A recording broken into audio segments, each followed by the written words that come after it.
Hi, everyone. Welcome. Good morning to all. We'll give like 30 seconds for people to enter and then we will get started. Hopefully, you all have like a coffee or tea in hand for this brunch webinar. I meant to make a tea before this, but alas, here we are. There's also like a fire alarm going off outside at like a neighbor's house, and it's driving me slowly insane. So if I disappear, who knows what happened? Okay, it's 1 minute after, so I think we can go ahead and get started. Still a few more people entering, but welcome everyone to this morning's webinar. You can see the slides, right? Yes. Okay. Thank you. I never know because I'm on two screens. Welcome to Leading Adolescent Literacy Improvement, a conversation with Louise Baigelman and Kate Crist. We're so glad you're here this morning to talk about supporting our secondary readers. So, just to kick things off very briefly, we are Storyshares. Storyshares is a literacy organization that is dedicated to students in grades 3 and beyond. We create books and resources, and recently an intervention program that centers engagement for those older students and also resources for their teachers. And then we also have Kate Crist from Education 4500. Kate, you want to speak to that? Yeah. Good morning, all. I run a consultancy called Education 4500, and we really focus on the challenge of all of our middle and high school students not yet reading at grade level and what do we need to do about it. And we sort of take three different prongs on what do we need to do about it. One is around instructional materials, both designing them, selecting them, and implementing them. Professional learning and coaching, so helping educators both in the classroom and out with like the knowledge and the practice to accelerate adolescent literacy, and then supporting high functioning literacy systems. So, what does it look like to run a system and to design a system that really supports better outcomes for our adolescent students? And I'm so excited to be here. Awesome. Thanks for being here, Kate. All right, so just a quick overview of what to expect this morning. I'll do some quick intros of our panelists and our moderator. Um, Wanted to tell you that the chat should be open. And if you have any questions, you can put them in the chat and we might answer them in real time, or we might save them for the Q&A at the end. After you meet the panelists, we will dive right into our discussion about how to improve adolescent literacy. And then we will save a few minutes at the end for Q&A, and then we'll do a quick closing and we'll be on our way. So first up, our first panelist is Louise Baigelman, CEO of Storyshares. Louise, I'll let you take your intro away.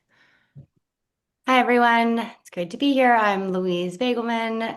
I started Storyshares after my own experience as a middle school teacher, initially just because I felt that my students needed to improve their literacy skills and that they would not be able to if we addressed literacy for them in the same way we do for the early elementary grades and students. And so started Storyshares to reimagine how we empower and support and inspire older students who are still developing their foundational literacy skills. Great. Thanks for being here, Louise. And I realized I forgot to say who I am. So you've probably gathered by now. I'm Melanie McDermott. I'm the director of marketing here at Storyshares, and I head up our webinar series. So I will be acting as your host for today's webinar. And next up, we have Kate Crist, founder and director of Education 4500. Hi again. I started teaching high school in the San Francisco Bay Area over 20 years ago, and knew that some of my students couldn't yet read at grade level and was curious and willing to try things out and have been essentially chasing that question around what do we do for our students not yet reading at grade level ever since. I've had a variety of roles in districts and nonprofit organizations before running this consultancy, but always sort of chasing this question. And when I'm not working, I'm playing in the mountains. I'm lucky enough to live in the Reno Tahoe area. And so I try to get out as often with as much fun as I possibly can. Amazing. Are you about to have some very hot weather coming your way? It's coming. I mean, we have like another month before it gets real hard, but yeah, Okay. it's Yeah, I coming. heard on the news it was gonna be like so hot, but I wasn't sure if it was your area or not. And then last but not least, we have our moderator, Shira Engel, who is the Chief Academic Officer at StoryShares. Shira, tell us about you. Hi, everyone. I'm Shira. I come to this work as a former middle school humanities teacher turned literacy interventionist. I had a lot of students in my very first sixth grade class who were working on reading single syllable words, and I had no idea what to do to support them. And so I ended up becoming a dyslexia specialist. And I joined StoryShares back when we were publishing our very first decodable series for older students, really on a quest to find resources and curriculum and supports for students like mine who were older and working on foundational literacy skills and wanted to learn to read with dignity. So I'm very excited to be here and to have this conversation today. Great. Thanks, Shira. And I'm gonna pass the mic over to you as we get started. Okay, thank you. So at StoryShares, and I know that that Kate is very aligned with this at Education 4500, we think a lot about what has to be different when it comes to supporting older students with literacy instruction. And we love talking to other people in this space and to other people who have been other people, organizations who've been doing this adolescent literacy work from the beginning. Adolescent literacy is starting to gain some much needed and long awaited traction in the broader education space. And we have been really lucky at StoryShares to have been able to have conversations with people like Kate for a while now, where we are able to look at what has to be different and what are the different components that need to work together when engaging older students in literacy. And emphasis on the word engaging, because we really believe that we have to center engagement in every single thing that we do.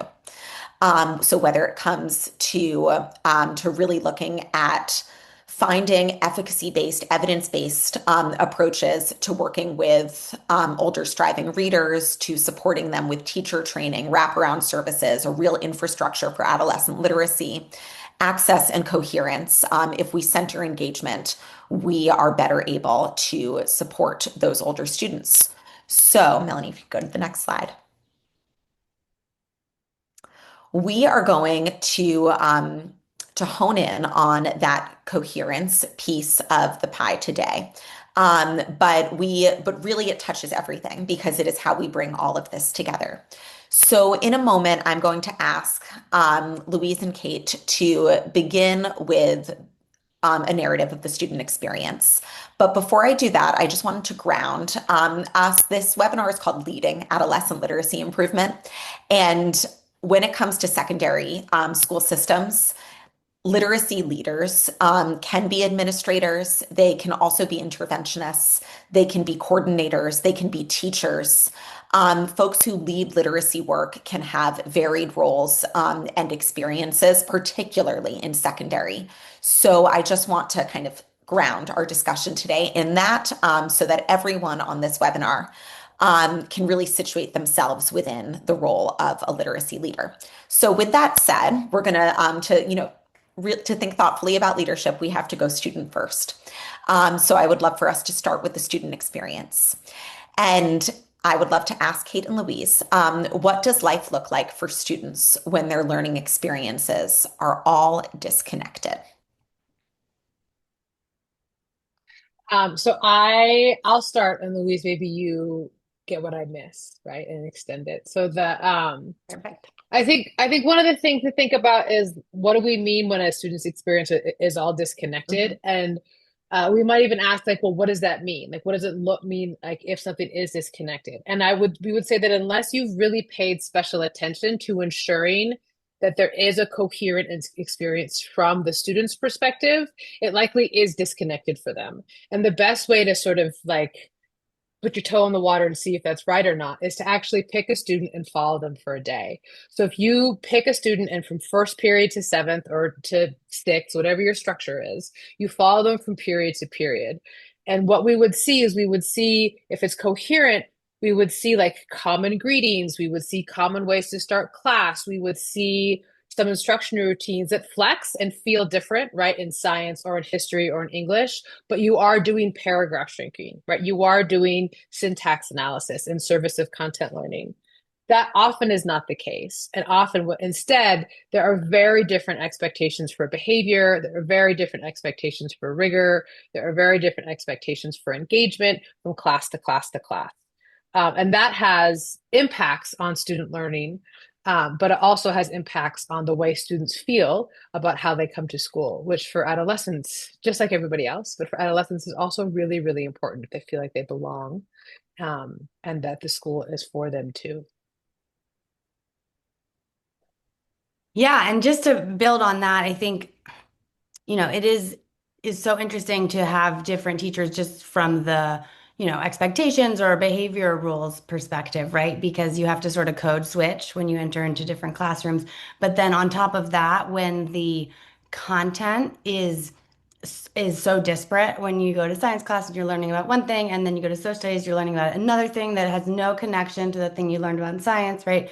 And then in ELA, you're learning about something else. Sometimes these things do have underlying threads that could be connected, but they, often aren't thought of kind of in that more cohesive way. And so they end up being these sort of distinct chunks for students. And especially for striving or struggling learners, but even for every learner, for all of us, we need a foundation for processing information, right? We need to be able to kind of categorize and make sense of information within some kind of schema. And so when everything is disconnected, these students don't have a foundation for really deepening their learning across the areas and making sense of it all together. Not only is it not as coherent as it could be from a learning perspective, but also it's kind of overwhelming and confusing from a cognitive load perspective. So, Yeah, it's really hard to like see the relevance and see your own growth and learning when everything every 45 minutes or every 90 minutes feels really different, when everything feels really disconnected. That thing that we want teenagers to do, which is like, oh, feel empowered and feel enabled by learning, is really hard to get to when things feel really disjointed for them. exactly. Yeah. And so when we talk about leading for literacy improvement, and we are talking about older students who are working on those foundational literacy skills while also working within a grade level curriculum. I think something that I heard from what both of you shared is that that gap can create a sense of disconnect with the learning experience. And so I know that it was mentioned already, and I know that I mentioned it a couple times as well, but we are going to hone in a little bit on the word coherence. That field of education loves buzzwords, and coherence is definitely a buzzword at the moment. But we are going to look at how coherence fits in to leading literacy improvement. Melanie, if you could go to the next slide. So the New Teacher Project, TNTP, published a paper on coherence, and this is one of my favorite lines in the paper, but I also really want to hear what Louise and Kate have to say about what coherence means to them. But instructional coherence is the secret sauce in a high quality education. It has been shown to be more effective for student achievement than a wide variety of uncoordinated programs that are limited in scope or duration. When curriculum, instruction, assessment, and learning climate work in concert, it deepens and strengthens a student's experience. So, Louise, maybe you can start us off with this one. What does coherence mean to you? Oh, you're muted. Sorry about that. Yeah, thank you. I love that. The way that definition captures it. Coherence is, and I sort of just touched on this in my last comment, is really everything working together in an interconnected way, such that you're learning in one area, whether that's skill or knowledge, is reinforced and strengthened and expanded in another area. And so that Kate used the word relevance, like you understand the why, the purpose and the relevance of the different things across areas.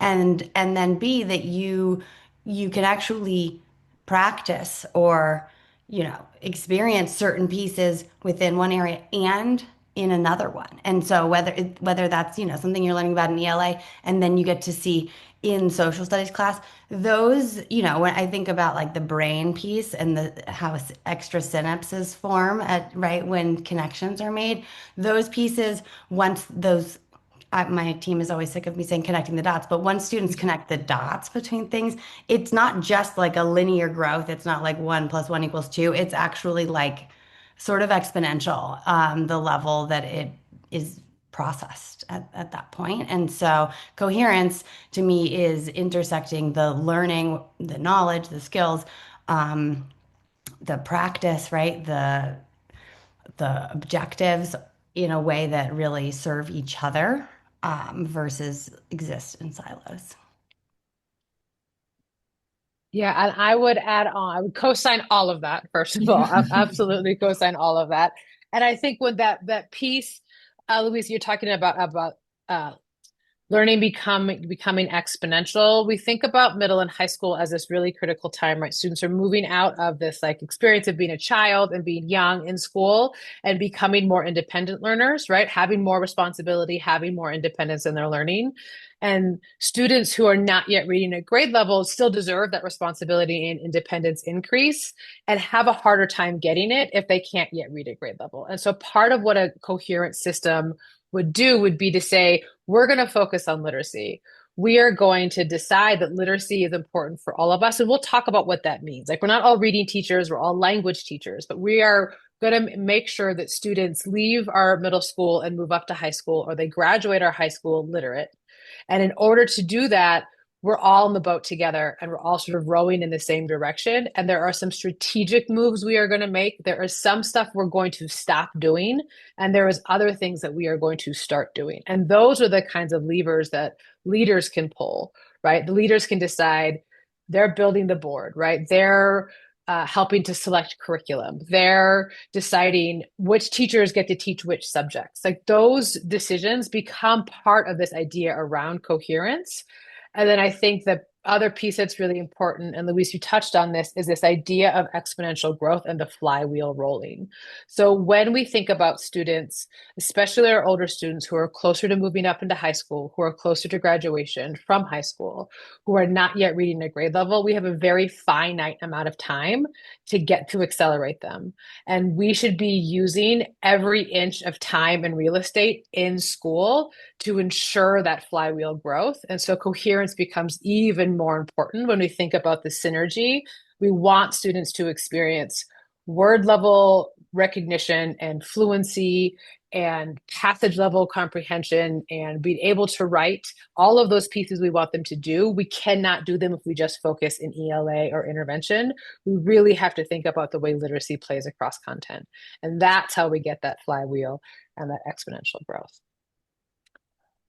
Kate, you said something that I would love for us to just go back to for a moment. You were talking about graduating all students literate. And can you say a little bit more about what literate means in that Yeah, context? yeah. So I think that, I wouldn't be the first time people disagreed with me, who are reasonable people.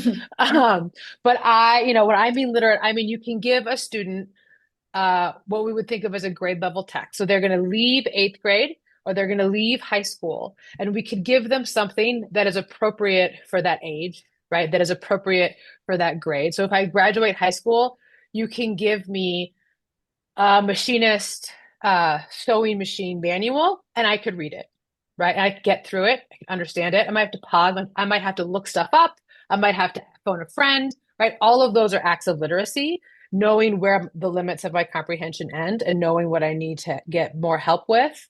We can give them a voter's guide, we could give them a college application, we could give them a journal article from a science journal, and they can read it and understand it.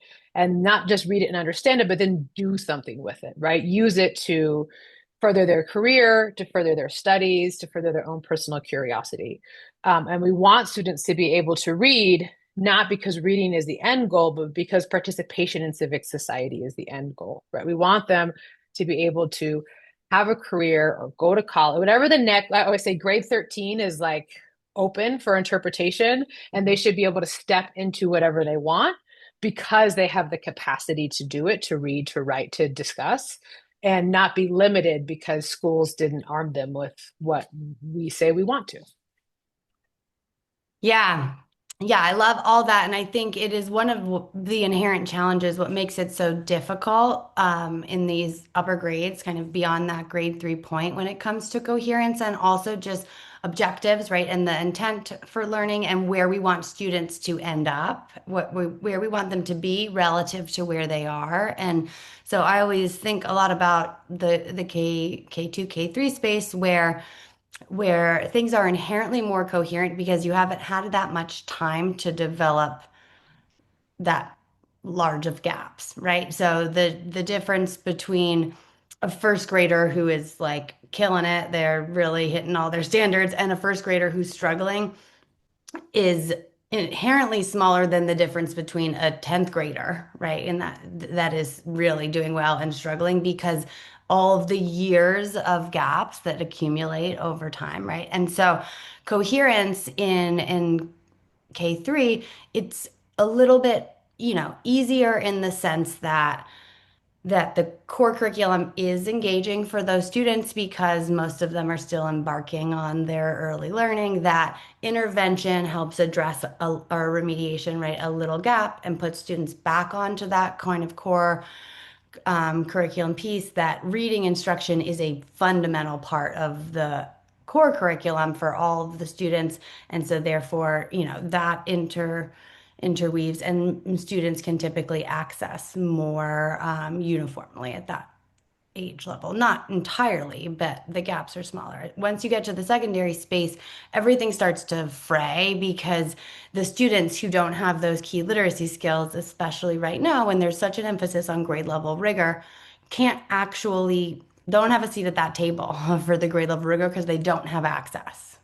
And and then they have to, if they have to come out of the core curriculum to address and strengthen their foundational literacy skills, in doing that, they're missing out on the grade level, rigorous knowledge and all those pieces. And so figuring out how to make it coherent in the secondary space is more challenging because those gaps have grown wider and because there's more urgency and less time to really get them where they need to be, to Kate's point, in order to then send them off into the world with the skills they need to be successful.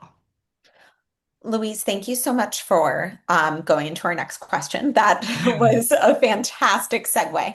And I just heard you say the word challenges, and I know that we have a lot of these conversations at Story Shares about and we've had them with Kate and with the project for adolescent literacy, really looking at challenges as creating opportunities for thinking about something in a new way. And so you mentioned intervention, you mentioned core curriculum just now. And so if we look at the challenge of connecting intervention and core curriculum and all the possibilities and potential solutions that can enable a more coherent experience for students between the two. I would love to hear from both of you and continue this conversation on how educators can support students in building and reinforcing um, their literacy skills across the curriculum. Pretty soon, we're going to talk about disciplinary literacy and doing that in very, very specific ways, depending on the discipline.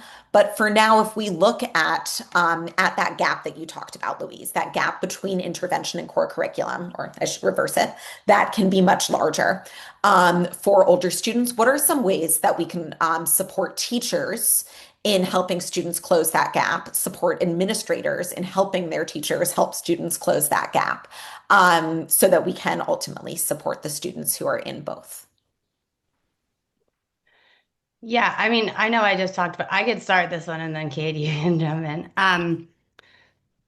So one of the things I think is sort of like the learning purpose, right? The intent of anything. It sometimes, ultimately, we want students to develop skills and knowledge, right? But sometimes for connecting these dots, looking at the skills and knowledge slightly distinctly can be valuable. So if for example, with our intervention program, we looked at the grade level standards and then foundational skill standards in parallel. And so the grade level standards, let's say for an eighth grade ELA class, might be analyze the way the character evolves as the plot unfolds, or something like that would be a grade level standard for eighth grade. In the core ELA class, the students are maybe practicing or applying that skill To Kill a Mockingbird. And if a student can't access To Kill a Mockingbird, that doesn't mean they can't also practice that skill, right? Of analyzing a text they can access and seeing how the character evolves as the plot unfolds with that text. That gives them, as Shira says, an at bat with the grade level standard that is distinct from the text that they can't access. And so that's one angle where like it's a skill practice opportunity for the students who aren't on grade level yet, with the objective of giving them, that as a scaffold to get there. The other side, when it's knowledge building, let's say it's, well, I guess I won't go into disciplinary, but let's say it's still ELA, right? But they're learning about a certain topic or theme or imagery that students can have opportunities to at bats to practice or engage with that topic, that knowledge, using a text they can access as a bridge to the core text that is more rigorous, but also too far above their head for independent access. And so I think of I think so much of this, and I know this, Kate mentioned the leader's role, the is sort of zooming out and identifying patterns. But for a teacher, I think it's the learning purpose and then looking for those threads. Where can they practice this skill or build this knowledge with some self-efficacy because they have the ability to independently access something as part of that? Yeah. And I would say the other piece that I think is very like leader oriented, right? When we think about connecting intervention and core curriculum, we often think about like the students who sit in the bottom quartile on our screeners needing the most support and help, right? Or students who have IEPs or who have limited English proficiency. Those are the students that we're providing interventions for. And I would encourage us when we think about leading for literacy to sort of open the aperture of who we are considering needing support. So if you use any kind of screener in your middle school or your high school, right? You can even use data you already have about incoming ninth graders. Your map data gives you some indication of who really needs help reading. You don't know why they need help. You don't know what helps to provide. You need a diagnostic to figure that out. But you can look at like your incoming class and you can say, look at all of these students who are, highlighted in red on our map report. And now look at all of these students who are highlighted yellow and all of these students who are highlighted green. If you are any sort of typical American middle or high school, you have most of your students are highlighted in yellow. Most of your students are presenting challenges with reading grade level text. The screeners will not necessarily tell you what those challenges are, but you know that students are going to need fluency supports. They're going to need morphology supports. They're going to need strategic knowledge building. And then if you're not doing that in your core classes, then your students who are, when they walk into your building need help aren't going to get it. So there has to be some amount of, again, this widening of the aperture. So we say, yes, all of these students who are, who flag red on our screeners, we're going to provide them with intervention, right? We're going to purchase a curriculum. We're going to use Storyshares. We're going to use whatever we're going to use in our intervention classes. And then what are you going to do for those students the rest of the day? Because those students who are far below grade level, mathematically, the 50 minutes, the hour, the 45, whatever your intervention block is, that's not enough time on task. That's not enough dosage to get them to grade level. So they're going to need to leave intervention and then find those supports elsewhere.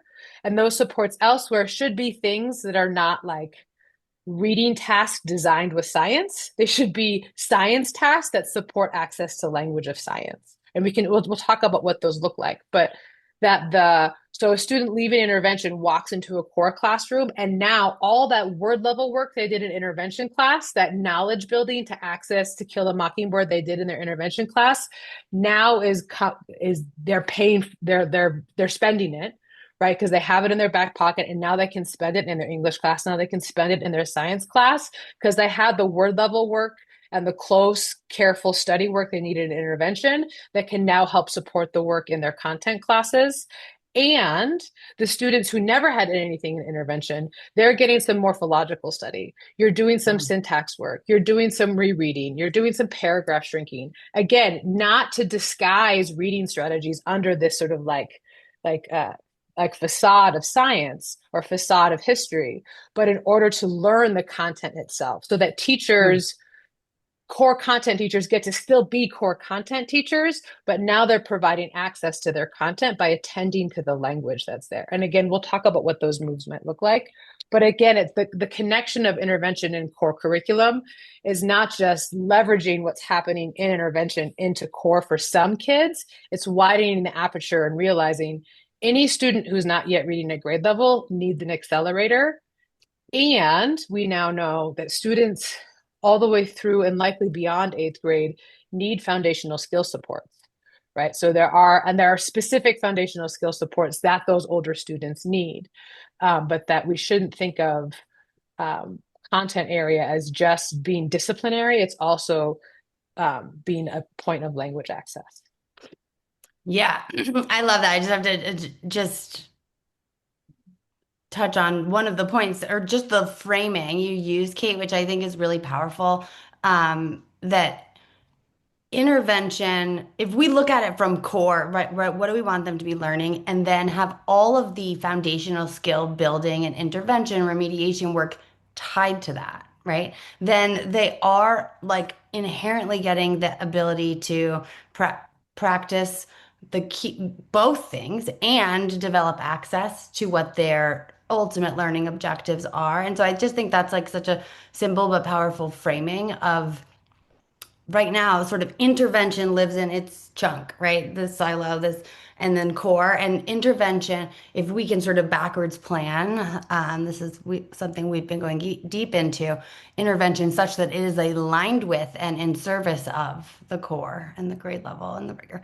Then we can sort of, two birds with one stone. And so far, the way the system has worked is that it's the tiers. They're segments, and how do we make them speak the same language? There is a part of me that is very tempted to go into the disciplinary literacy question, but I don't want to miss an opportunity to kind of look at both of your areas of expertise when it comes to this question that we are on right now. And both of you touched on these things, but we have so many different populations of students who we might consider striving readers. And Kate, you had touched on this in your response, of students we might consider striving readers in a secondary education space.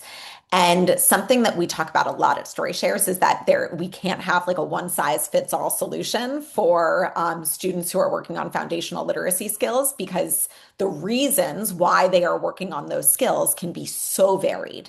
And the skills that they need to work on are also often quite varied. And that is the beauty of a diagnostic assessment. But I know that we received some amazing questions leading up to this webinar from folks who registered. So thank you all. And there was one question on supporting multilingual learners and supporting multilingual learners who are working on foundational literacy skills as well. Louise, I would love, I know that you as an expert in supporting multilingual learners with foundational literacy skills, I would love for you to answer this question with them in mind. And then Kate, I would love for you to share your response to that question as well, but I also know that you have significant expertise in supporting fluency across content areas and across the curriculum. And I think that that can also really serve this question. So, Louise, if you could speak to supporting multilingual learners while connecting intervention and core curriculum, that would be wonderful. Yeah, so I mean, a lot of the same pieces that I did mention still apply for multilingual learners and newcomers as far as finding and making connections, giving opportunities for students to build skills and knowledge in line with what they're doing in their core classes. But when it comes to multilingual learners, there are, some unique gaps or honestly just surprising ones. And sometimes, especially in that secondary space, if you have a newcomer who's pretty new and is at the very, beginning phases of developing not only their literacy skills, but also their language skills, you have like this fascinating puzzle to solve where that you need to give them the most basic language skills to even just verbally communicate, right? Also, the most basic literacy skills and these access points to their core curriculum. And I was a fifth grade teacher and I was supporting multilingual learners. And one of my students had just moved to the US from the Dominican Republic a few weeks before school started. And so I ended up beginning my sort of homemade curriculum with her by teaching her who, what, where, when, and why, because I needed to be able to ask her questions.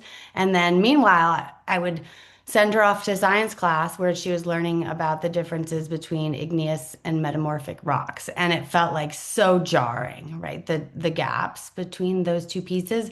And so just like what Kate had said, and we were just talking about, the vocabulary and background knowledge for English language learners or multilingual learners is needs to be addressed really in a targeted way and is something that can be leveraged within the framework of what they're learning, what we want them to be learning alongside their peers.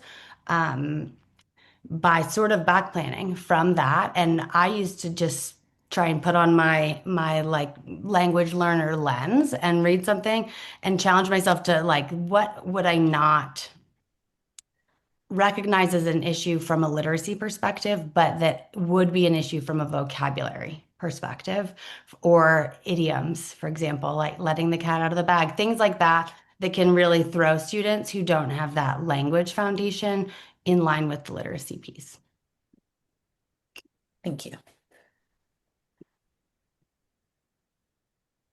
Do you want me to talk about a little bit about fluency? Yeah. I would love for you to talk a little bit about fluency and I think that everyone here, that connection between supporting multilingual learners Yeah. and supporting fluency, I feel like that is something that you all probably feel on a day-to-day basis. But the idea of literacy accelerators, which is something that I've really gotten out of a lot of the conversations that we've had with you, Kate. And leveraging those to support students in different ways, students who have different literacy needs. So I would love for you to speak to that. So I often, you're right, Shira, I use this phrase literacy accelerators. And what I really mean is like these instructional moves that we can embed into our core instruction. It's not about a particular program or a particular curriculum. It's about taking the content that you love to teach. So taking your literature and, the unit on reconstruction or the unit on earth biomes, and then integrating into it these instructional moves, these learning moves for students that help them make these connections that we want them to make between foundational skills and between reading comprehension. Because we really want to think about, again, like I think about the real estate in middle and high school as being really constrained. So you want to use all of it the best you can. And so fluency is one of those sort of wide net literacy accelerators. It has an enormous amount of research behind supporting its use. Even in upper grades. And a lot of the research in the upper grades has a lot to do with motivation, empowerment, engagement. And so what all fluency really is giving students a model of how text should sound when it's read out loud, and then giving them the opportunity to practice the model. So those repeated readings.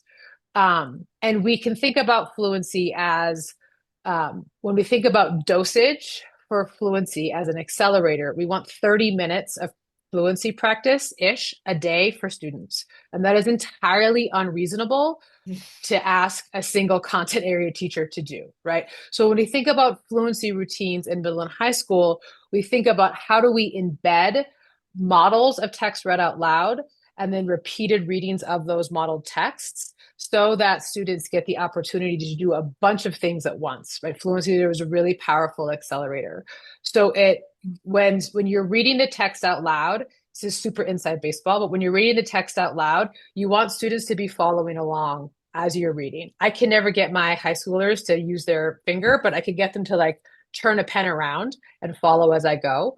And you want them to do that because you want them to hear what you are saying and see what they are reading at the same time. It's a powerful way to make that synaptical connection fire in their brain, especially for language learners, right? Though that word recognition habit is really, really powerful for language learners, it's also really, really powerful for everybody. If I gave you, as a very fluent adult level reader, a really complex, difficult text and said, read it out loud one time and then answer some serious follow-up comprehension questions, you would struggle to do so. So rereading is a practice that we all do, and it is one that is powerful to give to students to do. So having a model of the text, usually from the teacher or from an audio source, very rarely from another student in the room, and then giving them the opportunity to go back and reread it, whether they're doing a choral reading or a partner reading or whatever it is, and then giving them a comprehension task, right? So you're not just rereading for rereading's sake, you're rereading and you're making those synaptical connections, and they're able to read aloud better. And all of that is lovely, but it has to be in service of learning. It has to be in service of comprehension. So we can think about like a little paragraph shrinking activity, or we can think about the questions that are already present in the curriculum you are using, in the lesson you have designed. And so in middle and high school, because we're not going to get 30 minutes of practice out of one teacher, but if we get 5 or 10 minutes of practice out of multiple teachers in a student's day. So when you're reading that Earth Biomes journal excerpt, and there's a really juicy paragraph, you as the teacher read it out loud, and then you ask your students to follow up, and now you're doing a choral reading together, and then you ask a comprehension question at the end, they can turn and talk, and now you've moved on, but you've had 5 minutes of fluency practice in your science class. And then you're doing a similar thing in your history class, and maybe you're doing a reader's theater in your English class, and now you're getting to sort of like, now you're cooking with gas, right? The flywheel is going, and you are having these repeated readings. So students who are learning English are getting more exposure to English that is now not just hearing it, but reading it simultaneously. They're getting practice to reread, and they're getting sort of seeped in language and seeped in content at the same time, as are all the other students in your classroom who odds are not fluent readers at grade level. And so that fluency work, there's a whole sort of bag of things we might think of as wide net literacy accelerators, but fluency is often the easiest one to start with because it is the most readily apparently successful, right? If you're a skeptical science teacher and I give you a literacy accelerator, I want to make sure it works, right? I want to make sure that I've used your time well and I've borrowed your expertise well. And so we often start with fluency because teachers can readily see right away their students able to read aloud better, their students sound better when they read, they're more engaged with their reading of the text, and then they're more engaged with that sort of larger thing we're doing, which is building knowledge of the world, right? And being able to talk about it and write about it.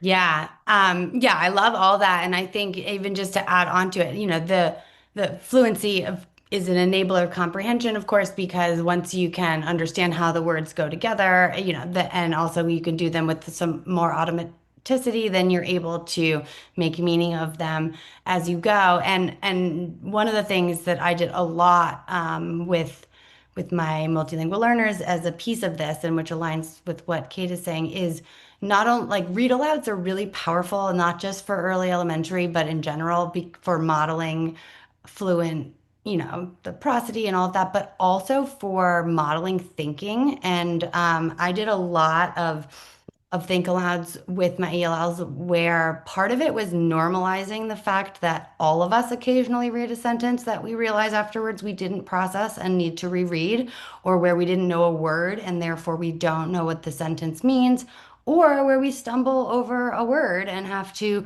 correct ourselves, right? Like even the most fluent readers among us have to do each of those things occasionally. And so for me, a lot of especially for a secondary student who is really behind in literacy and language skills, they do have the self-awareness pieces. And so giving them the tools for that metacognition as a part of the process where they're reflecting on their own learning or comprehension of something is so huge because so many of them have developed coping skills and mechanisms where they kind of can breeze through something.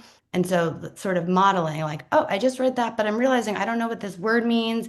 And so, I'm not sure what the sentence means. Let me reread the sentence and see if I can use the context clues to figure out this word, right? Or like, oh, I just read this sentence, but I'm not sure I'm confused by it. Let me work. And so doing a lot of that modeling of thinking, I found was huge for my students who did have those decoding skills, but weren't making meaning of the text they were reading and needed to kind of like just slow down a little and watch their own thinking and be aware of their own learning and what they were and weren't understanding. And so I just wanted to mention that as a part of like what I think is really powerful alongside the fluency and read aloud pieces is the opportunity to model some of like how all learners have to process new information.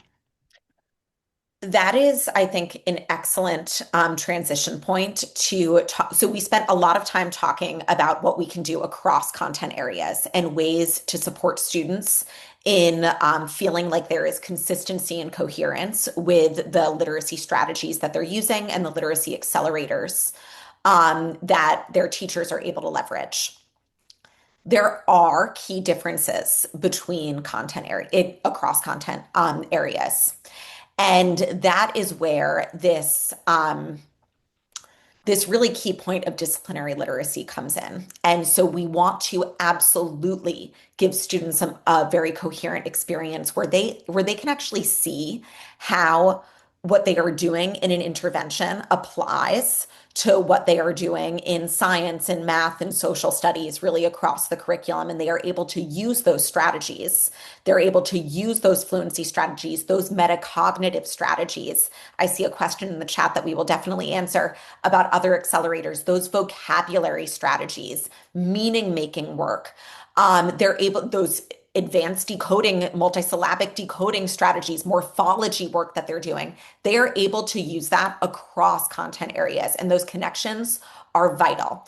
It is also so important to look at how literacy can look different and how we read differently depending on the subject and on the discipline, because that really does connect to literacy as generating possibilities for the world outside school as well, which I know that we touched on earlier. So, how can we balance foundational skill instruction with knowledge building when supporting classroom work across, and I'm going to add to this question, across and in different disciplines? I know that both of you, I think, have a lot to Yeah, say on this one. I'm So, sure we do. Yeah, I think, the first thing I'll say, I like to use math as an example because I think math is the like least likely one for us to think about literacy being a part of. Like it's really easy to grasp the fact that in fifth grade you read science and social studies texts to learn about them, right? But with math, it's similarly fascinating how much language plays into students' abilities to achieve on math. I mean, my son is in third grade and they did their state tests a couple weeks ago. And I was really struck by, the homework he had, the practice test questions that were sent home. I was so struck by the fact that we talk a lot about, the NAEP scores and how close to two-thirds of students aren't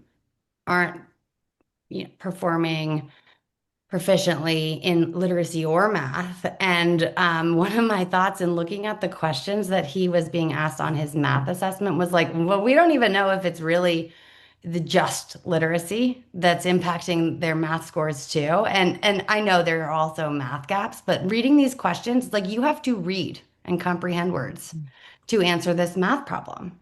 And so if you can't read, and we know the decoding threshold research, which tells us that if you can't decode, your comprehension is uh, exactly zero, right? So if you can't read, then you can't solve the math problem.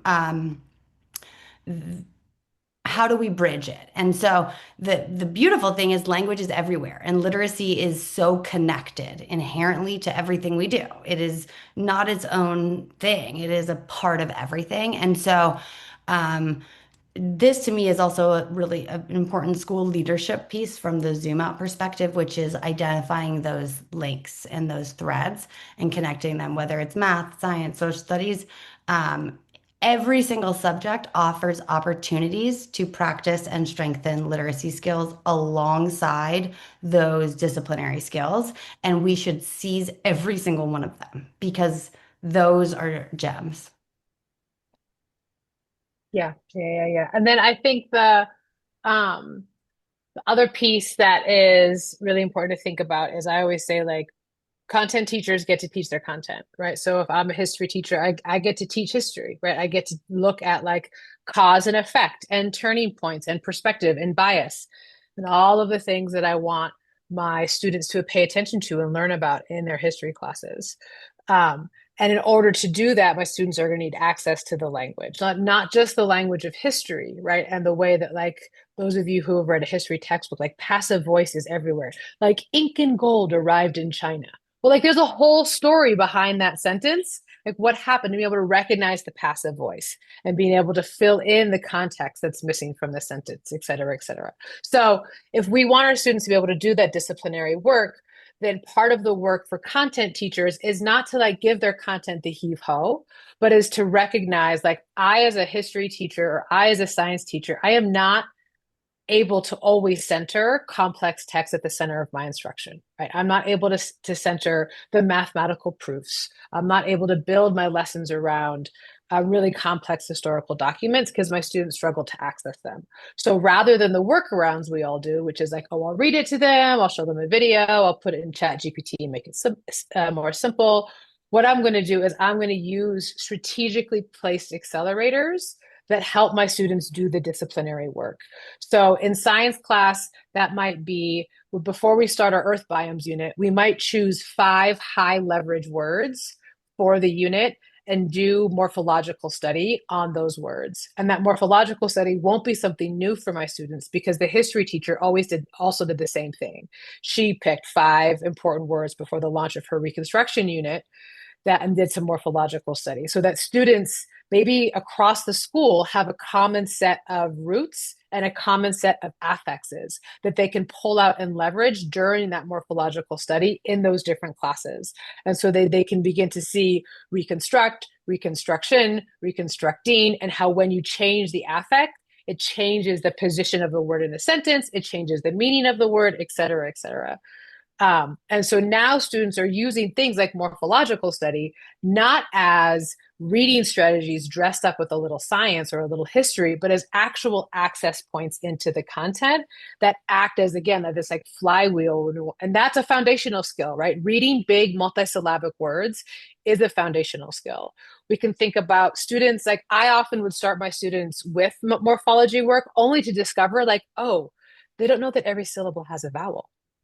Okay, let's start there, right? Let's give them I don't need to teach them all the different syllable types, but I do need to give them some rules for breaking up words and reading them aloud so they can then do the morphology work.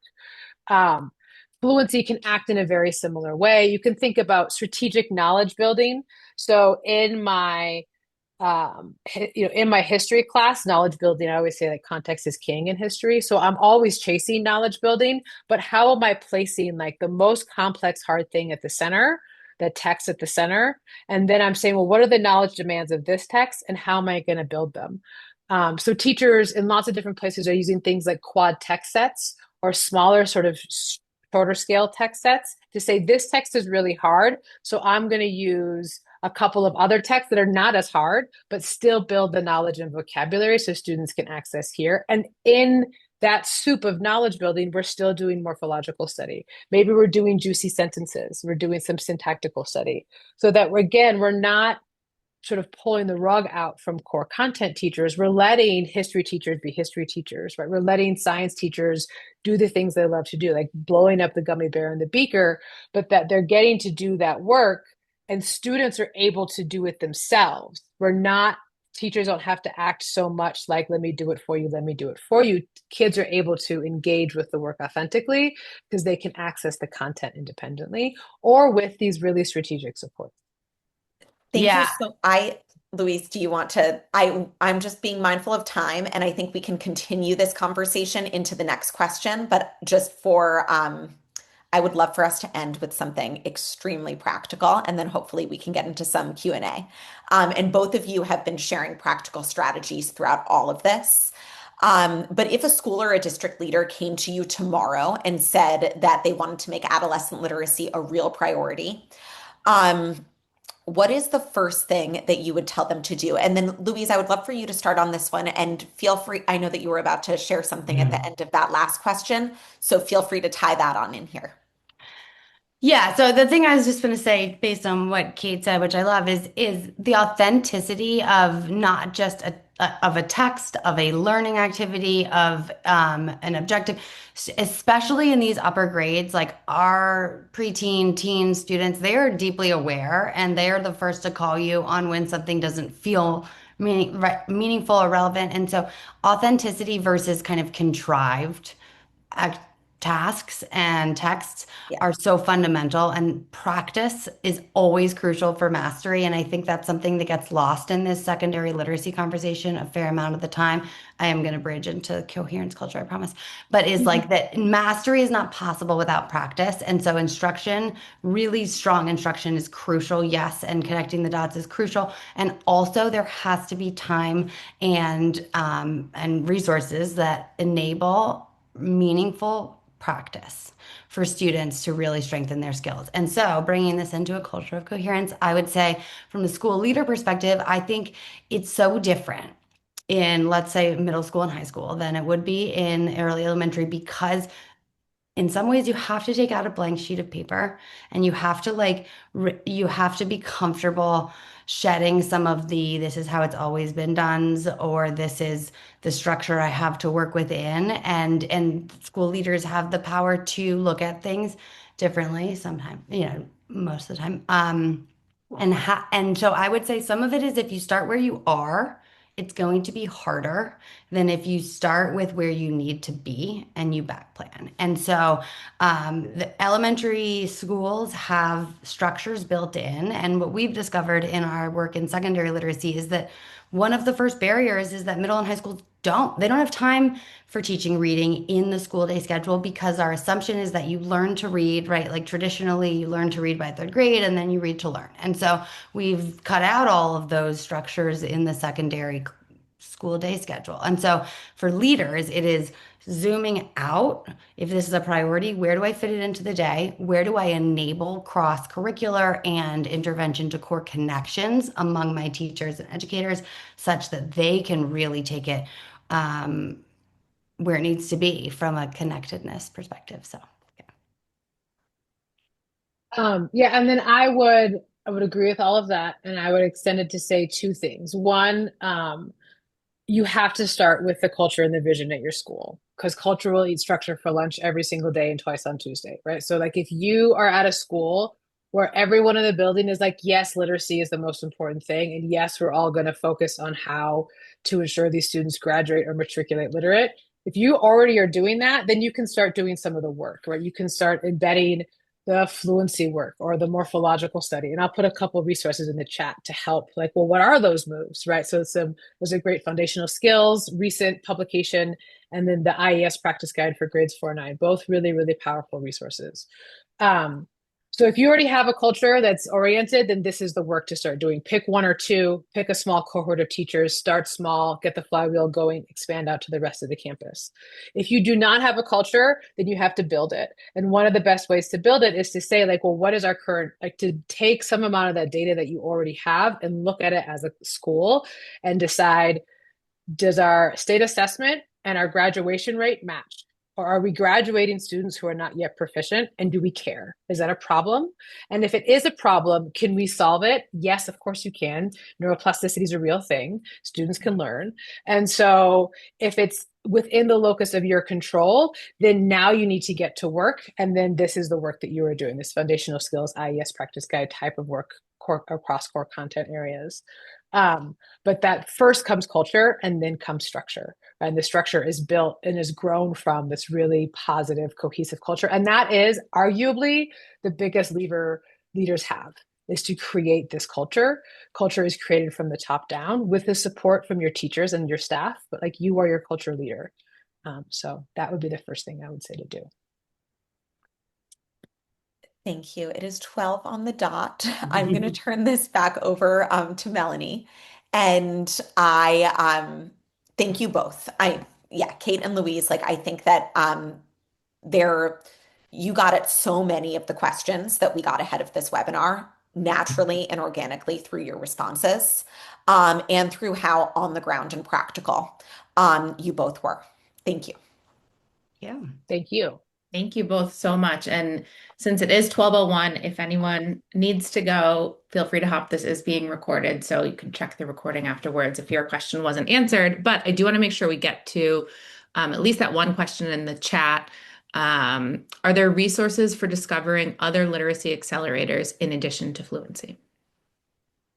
Yeah, I mean, honestly, I would look at the two resources I dropped are the Adolescent Foundational Skills from recent publication from Reading Reimagined, and then a slightly older but still amazing reading intervention for grades 4 through 9. They are both full of what literacy